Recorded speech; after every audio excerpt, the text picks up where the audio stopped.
రోజుకి breaking news చూస్తున్నాం. KTR lunch motion petition పై తెలంగాణ హైకోర్టులో విచారణ ముగిసింది. విచారణకు లాయర్లను వెంట తీసుకెళ్లేందుకు కోర్టు అనుమతి ఇచ్చింది. అయితే కేటీఆర్ ను ఏసీబీ సీసీ కెమెరాల పర్యవేక్షణలో విచారించాలని కోర్టు ఆదేశించింది. కేటీఆర్ ను విచారిస్తున్న సమయంలో లైబ్రరీ గదిలోకి న్యాయవాది ఉండొచ్చని తీర్పు వెలువడించింది.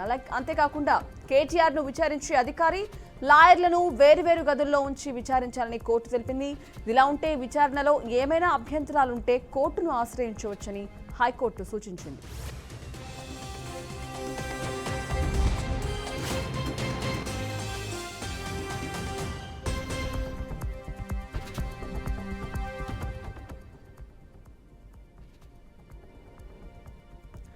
రైట్, ఇక బ్రేకింగ్ న్యూస్ చూస్తున్నాం. కేటీఆర్ లంచ్ మోషన్ పిటిషన్ పై తెలంగాణ హైకోర్టులో విచారణ ముగిసింది.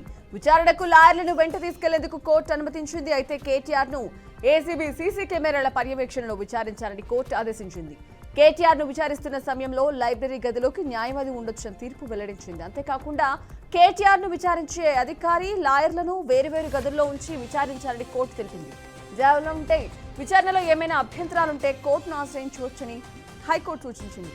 ఇదే విషయానికి సంబంధించి పూర్తి డీటెయిల్స్ మా అవుట్పుట్ ఎడిటర్ వెంకటేష్ అందిస్తారు. వెంకటేష్, చెప్పండి. సంజన కొద్దిసేపు క్రితం హైకోర్టులో అయితే కేటీఆర్ దాఖలు చేసిన లంచ్ మోషన్ పిటిషన్ లో దానికి సంబంధించి వాదనలో ఇరు వర్గాల వాదనలు ముగిశాయి.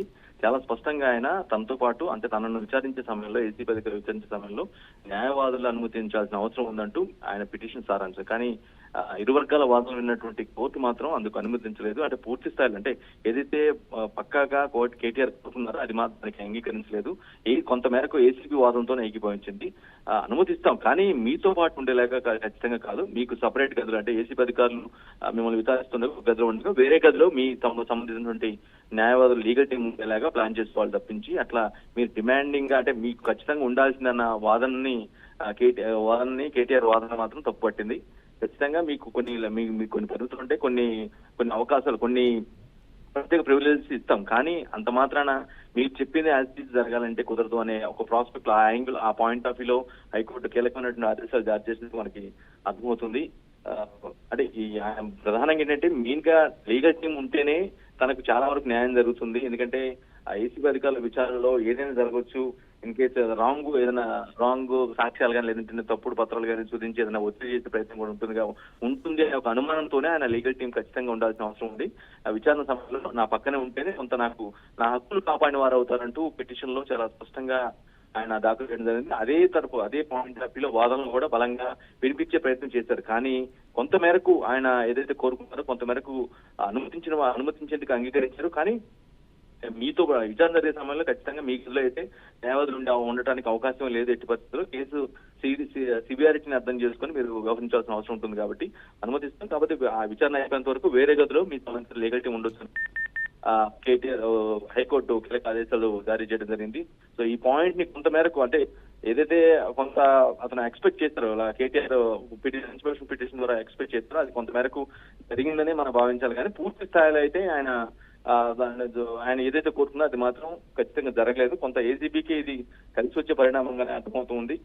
ఎందుకంటే రాంగ్ మిస్కన్సెప్షన్ గా తప్పుడుగా ఏదన్నా సమాచారం ఇవ్వడం కానీ ఒత్తిడి చేసే ప్రయత్నం కానీ లేదంటే వేరే సాక్ష్యాలు చూపించి కొంత ఇబ్బంది పెడతారు అనే ఒక రీజన్ ఒక బేస్ ని ఆయన బేస్ చేసుకుని తనకు లీగల్ టీం కావాలని ఒక బలమైనటువంటి లంచ్ మోషన్ పిటిషన్ దాఖలు చేసి దాని మీద వాదన వినిపించారు. ఓవరాల్ గా ఏసీబీ చెప్పినటువంటి వాదనతో కొంత మేరకు ఏకీభవించినట్టుగా అర్థమవుతుంది. సంజన, వెంకటేష్, మనం చూసుకున్నట్టయితే ఇప్పుడు కేటీఆర్ విచారణ అనేది సీసీ కెమెరాల పర్యవేక్షణ అలాగే ఆయన వెంట తీసుకెళ్లే ముగ్గురు లాయర్లు ఎవరినైతే ఉన్నారో కూడా వారు కూడా దూరంగా ఉండి జస్ట్ అబ్జర్వ్ చేయడానికి మాత్రమే కోర్టు పర్మిషన్ ఇచ్చినట్టు తెలుస్తోంది. అలాగే ఇక విచారణ సాయంత్రం 4 గంటలకు వాయిదా వేసినట్టు తెలుస్తోంది. రైట్, ఇవన్నీ కోర్టు చేస్తూ మొత్తం కంప్లీట్ గా ఏదైతే చెప్తూ ఇవన్నీ రీజన్స్ మొత్తం చెప్పారో అంటే సీసీ కెమెరా పర్యవేక్షణలో జరగాల్సిన అవసరం ఉంది. కానీ మొత్తం కంప్లీట్ గా రికార్డ్ చేయాలి. విచారణ క్రమాన్ని విచారణ తీరును మొత్తాన్ని కూడా వీడియో రికార్డింగ్ చేయాలంటూ కోరినటువంటి ఏదైతే పిటిషన్ లో కూడా కోరటం జరిగింది. దానికి అనుమతించలేదు. కేవలం సీసీ కెమెరా పర్యవేక్షణలో మాత్రం ఖచ్చితంగా జరుగుతుంది తప్పించి మీరు అనుకున్నట్టుగా వీడియో రికార్డింగ్ లో జరగాలి అనే ఒక ఏదైతే డిమాండ్ ముందు తీసుకొచ్చారో కోర్టు ముందరికి దాన్ని యాక్సెప్ట్ చేయలేదు. లాయర్లు మాత్రం వేరే గదిలో ఉండి అంటే మీకు విచారణ అయ్యేంత వరకు కూడా మీకు అంటే మీకు దగ్గరలోనే ఉంటారు, మీ గదిలో ఉంటారు కాబట్టి ఖచ్చితంగా ఆ వెసులుబాటు కల్పించే ప్రయత్నం అయితే చేసింది. సో ఇంకా ఫుల్ పేజ్డ్ గా దానికి సంబంధించి జడ్జిమెంట్ సంబంధించి ఫుల్ పేజ్డ్ కాపీ కూడా వచ్చే మరి కాసేపులో వచ్చే అవకాశం కనిపిస్తూ ఉంది. Great, thank you Venkatesh.